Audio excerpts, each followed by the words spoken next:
अस्सलाम वालेकुम, मेरा नाम डॉक्टर अब्बास है। आज हम डिस्कस करने जा रहे हैं कि बहुत ही सिंपल तरीकों से लाइफ हैक्स ऐसे हैं जो मैं आपको बताऊंगा जिससे आप अपनी ब्लड शुगर को मेंटेन रख सकते हैं।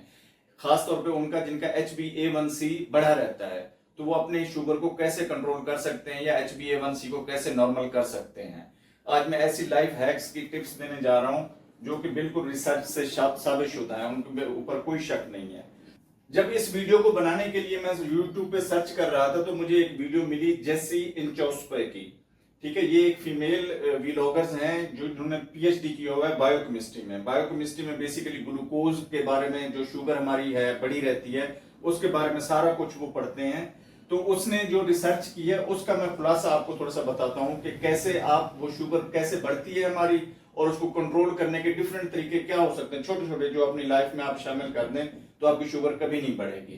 तो एक एक करके मैं आपको बताता हूँ। पहले मैं बता दूं कि शुगर हमारी बढ़ती कैसे है ब्लड के अंदर। एक जो नॉर्मल बंदा है जिसको शुगर नहीं है उसकी शुगर यूं समझे ऐसे रहती है एक स्ट्रेट लाइन के ऊपर, यानी जितनी शुगर अंदर होती है उतना ही इंसुलिन प्रोड्यूस लबलबा जो है वो कर रहा होता है।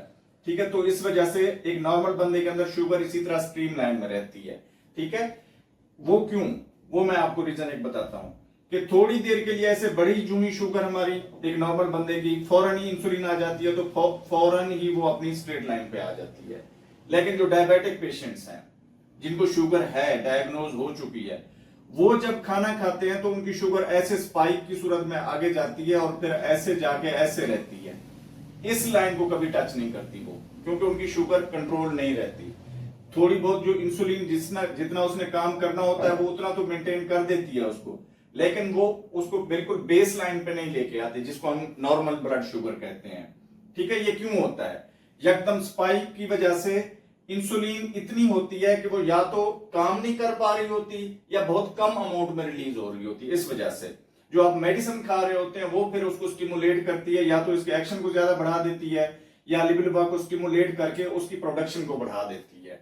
अच्छा, अब इसने डिफरेंट तरीके, जो मैं ये PDF में जो है ना इसकी जो लिंक है वो भी आपको भेज दूंगा, बल्कि डिस्क्रिप्शन में मैं ऐड कर दूंगा। ठीक है, जो इसने हमारे यानी जो हमारे एशिया में कॉमन हो सकती हैं चीजें जिनको हम अडॉप्ट कर सकते हैं, उन चीजों के बारे में सिर्फ मैं आपको बताऊंगा। उन्होंने कहा जी eat food in right order. ठीक है, अब ये कहती है अकॉर्डिंग टू हर के पहले आप सलाद खा लें। ठीक है, ऑर्डर का मतलब होता है तरतीब। ठीक है, एक अच्छे ऑर्डर में आप खुराक खा लें अपनी। पहले आप सलाद खा लें, उसके बाद आप प्रोटीन्स खा लें। ठीक है, ये मैं आपको बताता हूं ये क्या क्या चीजें हैं। उसके बाद आप फैट्स खा लें। ठीक है, उसके बाद फिर वो कहती है कि शुगर आप जो भी चीज ले रहे हैं मीठी वो ले लें।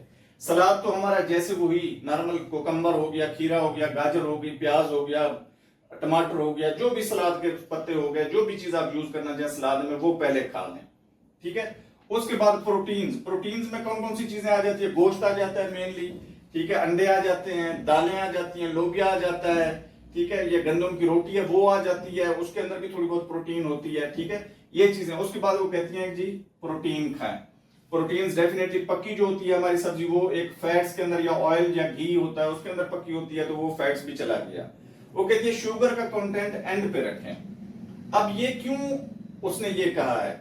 जो हमारा मैदा है या हमारी इंटेस्टाइन है उसके अंदर जाके ये जो सलाद है ये अब एक अपनी लाइनिंग बना देता है, यानी इसके अंदर फाइबर होता है। ठीक है, और बहुत बाकी सारी चीजें होती है जो बल्क प्रोवाइड कर रही होती है, हमारे आंत को मूव करने में हेल्प कर रही होती हैं। तो फाइबर जाके एक लाइनिंग बना लेता है जिसकी वजह से आपकी शुगर जो है, फिर जब आप एंड पे शुगर लेते हैं तब तक ये हजम होकर लाइनिंग बना चुका होता है, तो शुगर हमारी अब्जॉर्ब नहीं होती आंत के अंदर, जिसकी वजह से हमारा ब्लड शुगर फिर नहीं बढ़ता। तो इसी वजह से पहले आपने राइट ऑर्डर में खाना है, यानी पहले सलाद खा लें एक, और फिर उसके बाद प्रोटीन्स, फिर उसके बाद फैट्स, फिर उसके बाद शुगर। ठीक है, यानी कि जब भी आप कोई मीठी चीज खा रहे हैं तो साथ में सलाद वगैरह या फाइबर वाली डाइट खाएंगे तो शुगर आपकी नहीं बढ़ेगी। दूसरी फिर क्या कर सकते हैं हम? विनीगार जो है, सिरका जिसको हम कहते हैं, एप्पल सीडर विनीगार अगर मिल जाए तो बहुत अच्छा है। उसको खाने से तकरीबन कोई आधा घंटा पहले अगर आप ले लेते हैं, एक चम्मच जो है एक बड़े गिलास पानी के अंदर उसको डाल के मिक्स करके उसको अगर पी लेते हैं आप थोड़ा थोड़ा करके, तो कम से कम 40% जो आपकी ब्लड शुगर बढ़ती है ना, ये उसको रिड्यूस कर देगी। ठीक है, तो ये कुछ चीजें हैं जिनको आप अडॉप्ट करके सिंपली, मैं कहता हूं इसी को अगर आप फॉलो कर लेते हैं ना, आपकी लाइफ बहुत इजी हो जाएगी। जो शुगर बढ़ने की कॉम्प्लिकेशंस हैं उनसे आप बच जाएंगे। उम्मीद है ये मालूमाती वीडियो आपको पसंद आई होगी। हमारे चैनल को लाइक, सब्सक्राइब और दोस्तों के साथ शेयर जरूर कीजिएगा। शुक्रिया।